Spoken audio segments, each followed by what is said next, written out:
Dumelang, and welcome to Inside Growth with myself, Noni Khumalo. And I'm smiling today because our next guest, she went and she took ukotiza to the next level, all right? And she made money out of it. Her name is Zizipho Mqwala, the founder of Makoti Assist. And I cannot wait for us to indulge in this conversation. Zizipho, welcome to the show. Thank you, Noni. Thank you. How are you today? I'm good. How are you? Look, you said, I'm going to start a baby that's going to make life easy for the urban modern mom, especially myself. Because to be honest with you, Zizipho, there is no time, ukotiza full time, where we start things from scratch, where we need to participate throughout, because we live a very modern and urban life. Tell me about why this particular project, this baby of yours, is so important. So I realized that there is a gap between tradition and modern life. Currently, we work outside the home. Most of us work outside the rural areas where we come from. But we're also chasing our careers. We're really trying to make money. Either we're running businesses or we are in corporate. But you're still expected to perform the duties of a Makoti. Yeah. So that is a big challenge. It's a conflict between two objectives. And I thought, why not solve the problem and make money out of it? So take us through what you actually do. Because when I say that you've made ukotisa very easy for us, you literally took it to the next level. So what does Makoti Assist actually do? So Makoti Assist assists our clients when they're having ceremonies, weddings, funerals. As I said, the challenge is that people are time-starved. So picture a situation where you are in Joburg and there's a funeral back home. Whether you are a Makoti or you are not, or you're an elder in your family, you are the breadwinner in your family, you are supposed to be in a business meeting on a Thursday or a Friday. But in our culture, when there is a death, the whole week you're supposed to be there at home and really take care of the visitors and the mourners. So what we do is that we allow you to have a team of people that will act on your behalf. We don't absolve you from your responsibilities, but we act as an extra helping hand for you to do the things that you can't do from a distance. So the challenge is that you are in Joburg, but you are preparing for the ceremony from a distance. You need people on the ground to really do the work that you should be doing. When you arrive on a Friday, a whole lot of things would have been done, like chopping the vegetables, making sure that the visitors are served, and in the morning, the ceremony then starts. Sure. I think that's such a brilliant idea and definitely so considerate. But I'm eager to figure out when this became a business, because you have a finance background. Yes. You had a very comfortable life doing that. So when did this transition actually happen? So I realized that I wasn't the only one facing this problem. So while it came from a personal experience, when I asked around some of my friends, my colleagues, particularly those that have roots in the rural and remote areas, I found out that people are really rooted in culture and in tradition, but they are faced with challenges and constraints around time. They want to fulfill the duties of being a Makoti or being a deputy parent. If you are the older sibling, you're supposed to do all these things. So when I realized that I'm not the only one facing this challenge, I then saw that there are customers willing to buy the service. So what did you do? Did you then pack up and go and leave your job and start a new business? No, I didn't. I followed the proof of concept approach. In business, it's always important to test the market first. Is there a problem that you are solving? Are people willing to pay for the service or product that you're selling? Because you can easily be passionate about your business idea only to find out that you're stuck in activity and you're not really in the business of making money. It's just a hobby. So the proof of concept approach in business helps you test the market, identify what kind of customers are you dealing with, what is the pricing strategy, and how do you then scale the business up. So I started at a family event where there was what we call umgidi, and offered the service as a gift to the couple that was based in Joburg. They had no time to prepare and do all the things, and they don't always go to the funerals or the weddings in the Eastern Cape.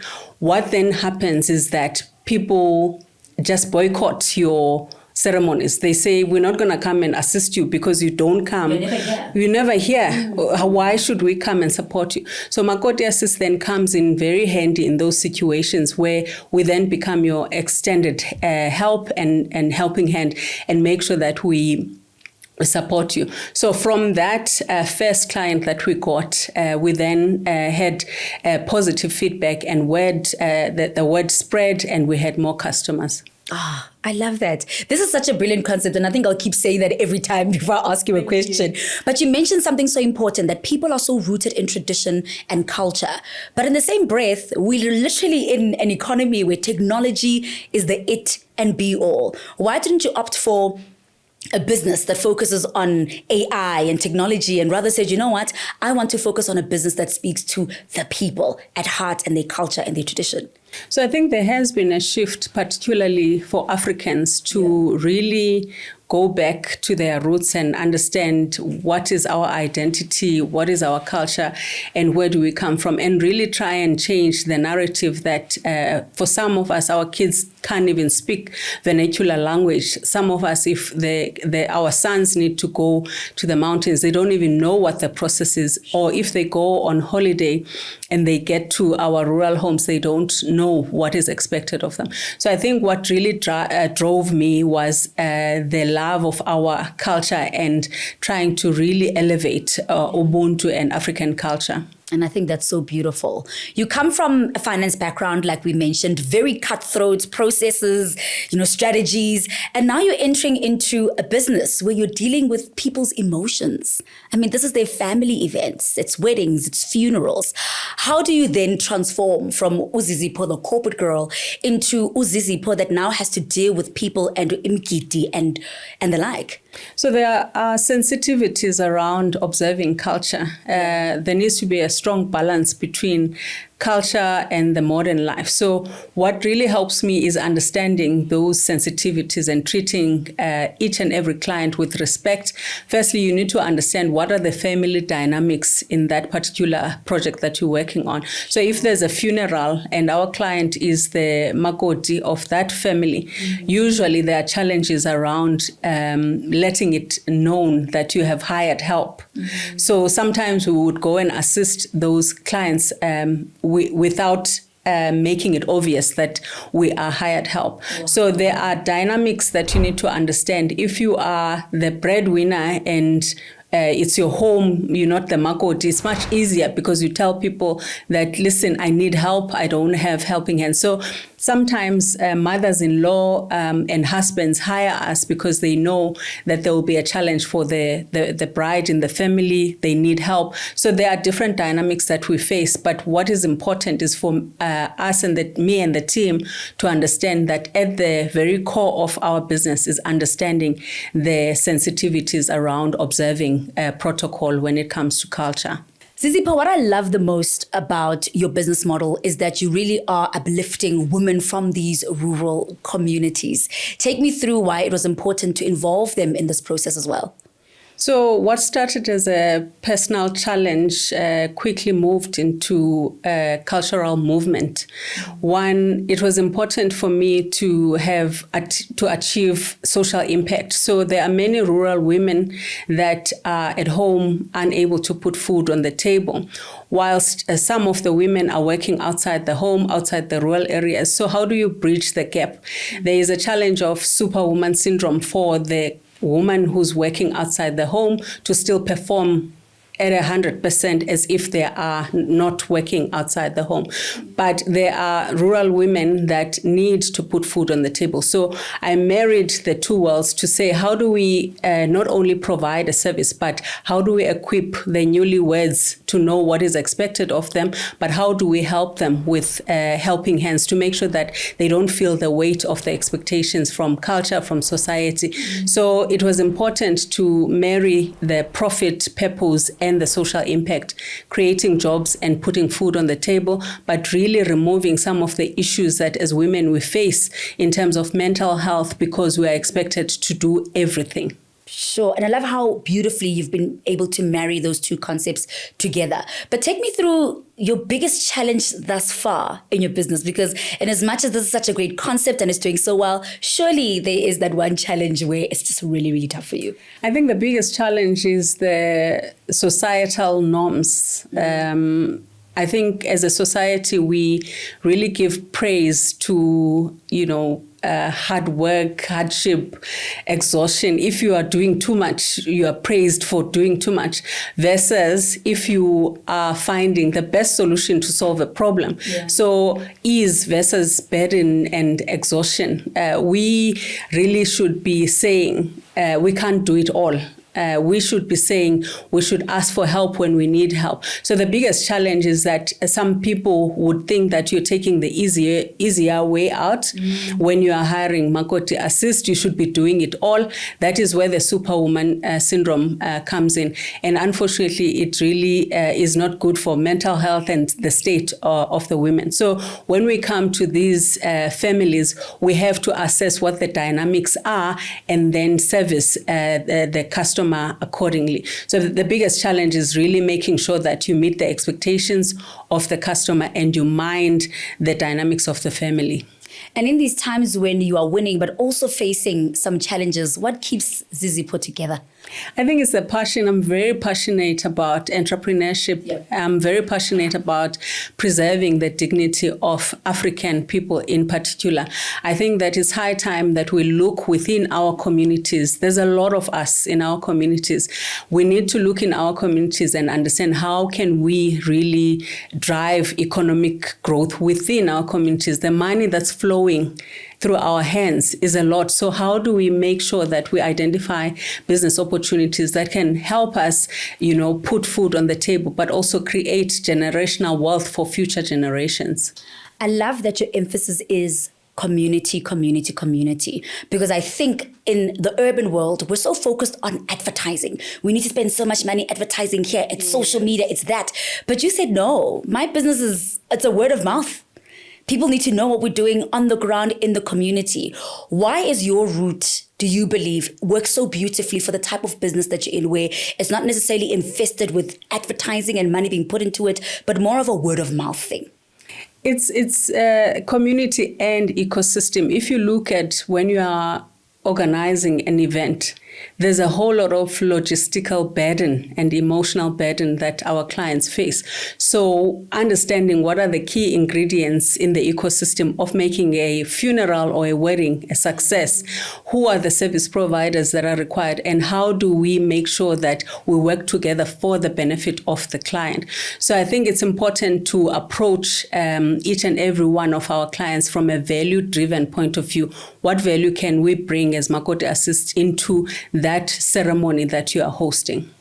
But how does that even look like, Zizipho? Because I can only imagine, this today you're catering to a funeral, the following day it's a wedding. There's so many mixes of emotions. Yeah. How do you manage that, going from being exceptionally sad and having to deal with the loss of the family to having to celebrate another family the following day?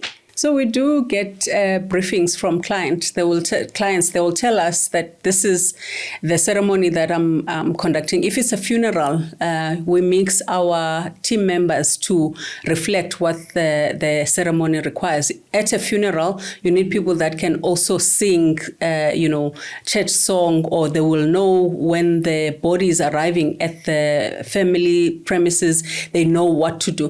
When it's a wedding, you need people that are fresh and running around, and they are, jolly and singing those songs. So it's important to understand what type of ceremony you are going and what does the client want. Sometimes one of our clients recently had a funeral and they did not have anyone in the community. Their parents had moved from somewhere to their origins in the Eastern Cape. So there was no social capital for them to enable help. Yeah. So we needed to act not only as a service provider, but also as some form of cushioning from a family point of view. And you have older women that are coming from our team to make sure that they support the client in a certain way. Sure. And what do you think is the biggest challenge that maybe even young entrepreneurs are facing in spaces of events? I mean, you mentioned that your brief is very, very tight. Where do you think people in this industry are probably just losing it and are just finding a challenge in the space? I think it's both in the planning and the pricing. So it's very easy to price lower than the work that you are actually doing. So it's very important to understand what value are you bringing, what cost does it take for you to produce this service or this product, and then price accordingly. If the customer is not your customer, you will then let go of the customer. You mustn't find yourself pricing below cost just to secure a client. So from a youth business ownership point of view, I would really highlight understanding your numbers, even if you are not an accountant, cost versus price, and at the end of the day, are you making a profit? Zizipho, that sounds great. But the issue is that the space is very competitive and I need to come in at a competitive price. How do you then stay afloat to ensure that you're still making profit and you're not underpricing for the sake of getting more clients? So diversifying your revenue streams is important. Some of your products or services will cost less. Some of your products and services will cost more. So how do you diversify your revenue streams such that some will subsidize others? For instance, if you walk into a retail store, bread is the cheapest thing. But if you go into the store to buy bread, it's positioned at the back of the store. By the time you get to that bread, you have taken a whole lot of things. When you go out around the tills, there's sweets, there's chocolates, there's grandpa, there's this, you buy the stuff along the way. You went in there wanting to buy a loaf of bread. You leave the shop with a plastic bag full of groceries. But you went to go buy bread. Yes. That is diversifying your revenue streams and your products that you are selling, and also strategically positioning them such that the client comes in wanting to buy this one thing but leaves with value. Oh, I love that. Just so strategic. Your mind is just insane. That's what young people would say. But I want us to look at Makoti Assist when it began versus where it is now. And I'm going to ask you these two questions back to back. What is the one thing that you wish you would have done differently? The one thing that I wish I would have done differently. Wow, that's an interesting... It's an interesting one, hey. Question. I think I would have used technology earlier. Okay. Because I think technology is an enabler in terms of really achieving efficiencies. We are currently concentrated in the Eastern Cape and Gauteng. Technology would really enable us to reach not only our clients, but also the rural women in different provinces. So that's one thing that I'm looking to really do better now. And what is the one thing that you are most proud of to date? I am most proud of the women that we started with in 2018. Yeah. Most of them are still with us and some had left and come back. It's very fulfilling to know that you are making a difference in someone's life through being able to put food on the table and also being able to send kids to school. It's really a fulfilling thing to see that you are really touching someone's life in a very meaningful way. Yeah, we've looked at the past until present, but now maybe let's shift the gears and say, where do you see Makoti Assist in the next 5 years? So there is a shift from offering the service in terms of assisting our clients. We are excited of a new chapter that we are entering into to say this is a cultural platform. I spoke about the importance of heritage and language. It starts with the language. If we don't speak our languages, we lose the essence of our culture. So how do we make sure that people understand that vernacular is important in really preserving the culture? Also, the point around wellness, I spoke about women having the burden of doing a whole lot of things, including men, by the way, including our boys and girls. How do we make sure that wellness in the African culture in particular is prioritized? Issues of mental health, including physical health. How do we make sure that we weave into our platform issues of making sure that we are well, we've got well-being. And well-being is not physical and emotional only, it's also financial well-being. So how do we weave into what we do, the spirit of entrepreneurship and building a legacy? We'll also host an event to celebrate the Zibazana of the Year and the Makoti of the Year, where we really elevate women doing great things in their families. So this platform is evolving into a platform that really celebrates identity, culture, and family. Sure. I'm so glad that you're speaking about being able to almost evolve or introduce a new chapter into your business. As an entrepreneur, when do you know is the right time for you to pivot, the right time for you to introduce a new product, the right time for you to diversify? When do you come to that realization? So I spoke about proof of concept earlier, linking that to the growth of your business. There are 3 stages in a business. You start a business, you run a business, and you grow a business. Oh, wait, say that again? Wow. You start a business, you run a business, you grow the business. Wow. So when Makoti Assist started, we were at the early stages trying to figure out what works, what doesn't work. And now we've evolved into a running the business. But when you are running the business, you need to then understand, how do you scale it up? Yes. How do you make sure that you provide a diversified portfolio of products and services? How do you build it beyond the entrepreneur that started it? Remember, when you were a startup, you were most probably a one-man band. But when you're running the business and preparing it to grow, you need to build systems and processes in place to make sure that the business operates outside the individual that started it. So I'm in a process now to really try and understand, how do I really perfect the operational processes, the quality management, and really diversifying outside the original plan that I have, and using technology and AI to really scale up this business. You come with so much knowledge of the space, and you speak about planning and so many things, Zizipho. If there's a young person who's tuning into this episode and is trying to avoid certain mistakes while getting into business, what's the one thing you wish somebody who's more mature in the space had told you before you started your business, just to assist somebody who wants to venture into it? I wish someone had told me to not be afraid of small beginnings. When you start a business, you always look at others and you see that they're doing big things, great things. And social media has a lot to do with it. You know, what we see on social media versus what's happening behind the scenes is not necessarily the same thing. So as much as it's important to see what is out there, it's also important to really focus on your plan and really bite the elephant in small bites, instead of wanting to do everything and grow faster. Because growth is good, but aggressive growth might actually kill the business.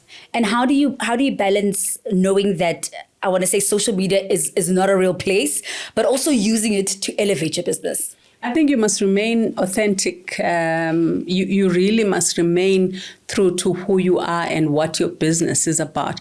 In my case, after running Makoti Assist for a while, I realized that there's a lot of people that would approach me to partner with them. It was important to remember why I started the business. It's a social enterprise. Yes, it makes profit, but in its core is to really make meaningful impact in terms of social impact. So if you find yourself being pulled in different directions, you will end up doing something else than what you had hoped to do. So be anchored in what is the vision of this brand that I'm building, what is at the core of what I'm doing, so that you are not shaken.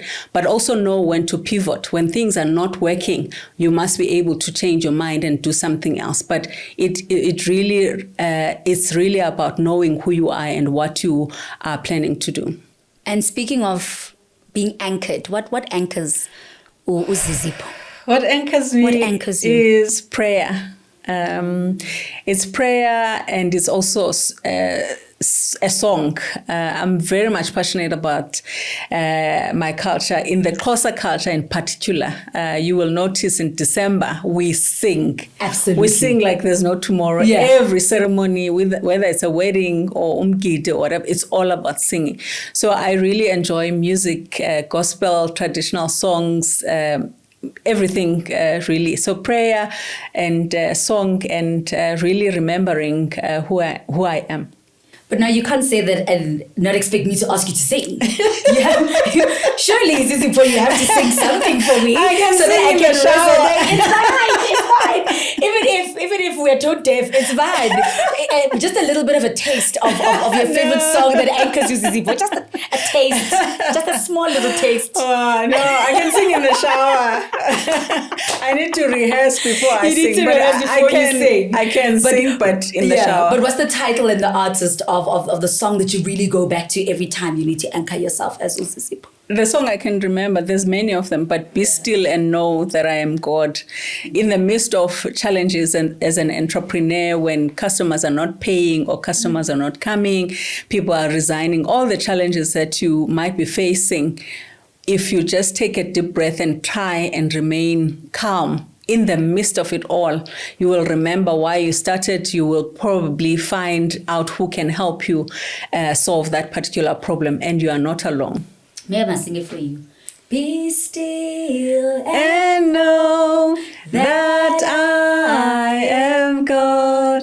Be still and know that I am God. Be still and know that I am God. You see? It wasn't so difficult, right? You've got a fantastic story, Zizipho, and I really would love to unpack so many things. I mean, you mentioned even the concept of when customers are not paying, and I'm keen to really figure out what do you do when customers don't pay? Do you bad debt it and say this person is never going to pay me? How do those processes run in your business? So I think in finance, we speak a lot about working capital management. You need to know if you give services and products on debt, how long are you willing for those customers to pay you? So how long are your debtors paying you back your money? Yeah. Because there's the debtors that you are dealing with waiting for you to be paid, but there's also suppliers and creditors that have given you certain products to fulfill your job. So there's creditors, there's debtors. Debtors, you must always make sure that you get paid faster. So if you give customers on credit, they must pay you within 30 days, right? Mm. Then if you are buying on credit from your suppliers, you must aim to really negotiate a longer payment period. So if it's 60 days, now you get your money quicker within 30 days, but you pay your suppliers in 60 days.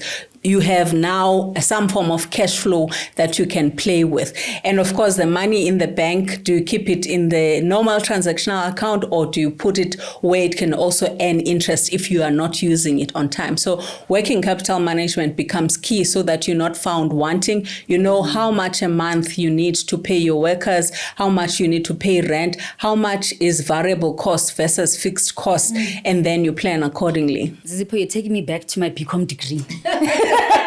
And it leads me to my next question around, how important is it to understand finance so intricately? Because you obviously come from a finance background. That's why I think it's easy for you to really look at costings and incomes and debts and creditors. But if I am somebody who's in, small to medium enterprises and I'm really trying to figure it out, I don't have much of a base when it comes to finance. Where do I go? Where do I start? So I always say we can't all be accountants, right? We can't all be good with finances. But if you're going to start a business or run a business, you're going to have to understand the basics. How much am I selling this product at? How much does it cost me? Is there a profit margin here? As a business owner, you must know the basics of your financial performance. You might not be skilled at analyzing the financial statements, but if you hire an accountant and they come and tell you this is what's happening, you can't be blank. right? Yeah. You need to understand what is going on. So I would say there is a course at Gibbs and other universities. I just happen to remember the Gibbs one, Finance for Non-Financial Managers. It teaches you a lot about budgeting. It teaches you a lot about just understanding basics of accounting. So if you are seeing money coming into your bank account, it doesn't mean that money needs to be spent. You know, I feel guilty. It goes back to that working capital management. You can't get the money in your bank account and use it without following the budget process. You've budgeted that this is how much I'm going to get, this is how much I'm going to spend, this is how much I'm going to be left with for the future. Sometimes the money in the bank is for your capital expenditure because you want to expand your business, open another branch somewhere. So if you use the money willy-nilly without budget, you're going to find yourself in trouble. Sure. Your knowledge for the finance space and just always being so solution-based is just so admirable. I mean, I've thrown every question at you and you've been able to answer it so easily. And I truly appreciate that. And I wish you nothing but the absolute best for Makoti Assist and everything else that's coming after that. If we want your services, there's a wedding, lenyalo, baby shower, and we really want to get a hold of you, where do we go? You can go to our Facebook page, Makoti Assist, Instagram, and TikTok, Makoti Assist. We also have a website, www.makotiassist.co.za. You can also call us on 072-263-0330. Some parting words for our SMEs out there who are looking to grow, looking to get funding, looking to just thrive in the space. What is it? Just start. Sure. Just start. Don't overthink it. Start small and then scale up your idea. Don't be afraid to ask for help. Sometimes people hog their ideas because this is the idea that I came up with. Sometimes it's better to partner with others. We're not strong at everything. There's something that I can bring to the table. There's something that you can also bring to the table. Sometimes together, if not most of the time, together we're stronger. Thank you so much, Zizipho. I've learned so much from you and I could sit here and speak all day. You heard from her. She said, do not despise those small beginnings. Just start. From myself, Noni Khumalo. Over and out.